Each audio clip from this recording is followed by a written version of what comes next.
Bienvenue dans cette nouvelle vidéo dans laquelle on va voir comment compléter efficacement une fiche produit de manière à ce qu'elle soit non seulement utile aux visiteurs de votre site, de manière à les conserver le plus longtemps sur votre site et à leur donner un maximum d'informations, mais aussi et surtout utile à Google qui, par une fiche produit bien complète avec un bon contenu éditorial, sera d'autant mieux référencée et positionnée par rapport à vos concurrents que vous aurez une richesse dans les contenus que vous mettrez sur votre fiche produit.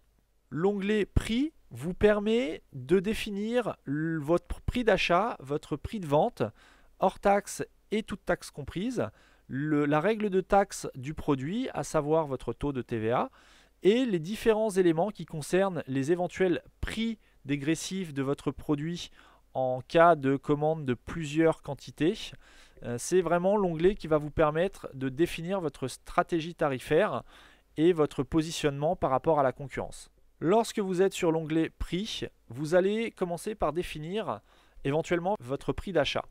Bien que ce champ ne soit pas obligatoire, si vous le complétez, PrestaShop pourra calculer automatiquement votre taux de marge, ce qui peut être intéressant de connaître d'un coup d'œil, notamment sur votre tableau de bord lorsque vous vous connectez au back-office. Sans le renseignement de votre prix d'achat, PrestaShop ne pourra bien évidemment pas calculer vos marges. Le prix de vente hors taxe vous permet ici de saisir, comme son nom l'indique, le prix de vente hors taxe de votre produit, tout en sélectionnant à la suite une règle de taxe. Donc dans le cas d'un taux standard à 20%, vous sélectionnez la règle 20%. Et instantanément, en saisissant un prix de vente hors taxe, admettons 11 €, PrestaShop va directement compléter le prix de vente TTC en fonction des 20%. Inversement, si vous préférez saisir un prix de vente TTC, mettons 15 €, PrestaShop modifie dynamiquement le prix de vente hors taxe, toujours en fonction de la règle de taxe sélectionnée. Si vous êtes sujet à l'éco-participation, vous pouvez compléter ce champ. Donc c'est un montant TTC qu'il faut saisir, en euros dans notre cas, dans l'exemple. Et enfin, vous allez pouvoir définir un prix unitaire. Si vous vendez par exemple un produit sous forme de volume, un bidon de 5 litres, vous allez pouvoir indiquer ici éventuellement le prix au litre. Ça, c'est vraiment quelque chose d'informatif qui va apparaître à vos visiteurs. Stratégiquement, ça peut être intéressant si vous vendez des produits sous forme de lot ou de quantité de volume. Vous pouvez choisir d'afficher un onglet, pas un onglet, mais un petit encart, une petite étiquette promotion sur la page du produit et sur la liste des produits sur les pages catégories.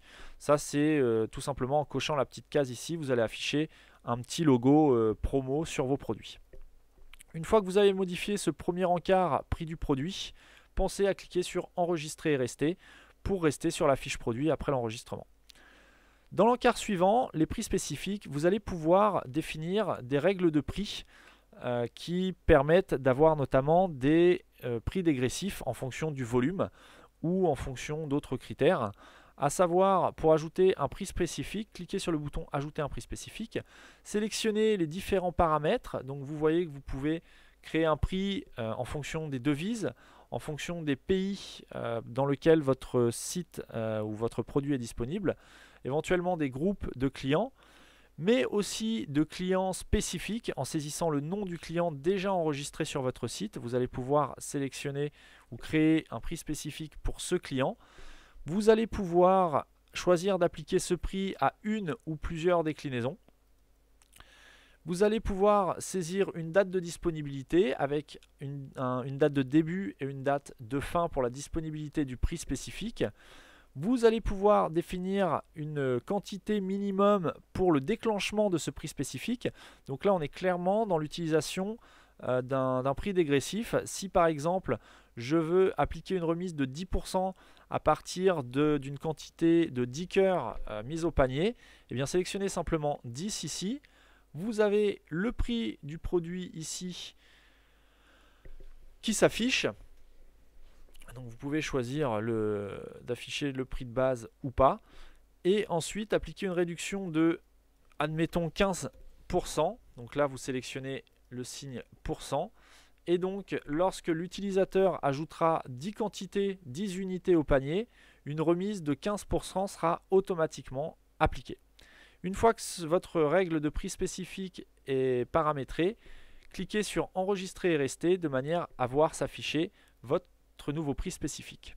Enfin, l'encart Gestion des priorités vous permet d'indiquer à PrestaShop comment gérer les priorités dans le cas où vous avez plusieurs boutiques ou plusieurs devises ou plusieurs pays ou plusieurs groupes et de gérer les différentes priorités en fonction de ces différents éléments.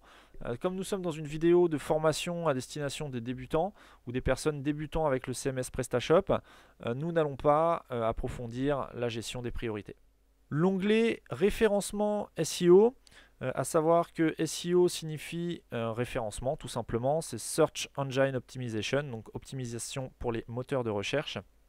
Cet onglet vous permet d'effectuer un réglage vraiment très méticuleux en ce qui concerne les différentes balises de votre fiche produit. À savoir que si vous n'avez pas de notion de référencement ou si vous ne savez pas trop quoi mettre dans cet onglet, je vous invite à ne pas y toucher dans la mesure où PrestaShop renseignera automatiquement les différents éléments de cet onglet en fonction du nom de votre produit et d'autres éléments tels que la description que vous aurez préalablement saisie.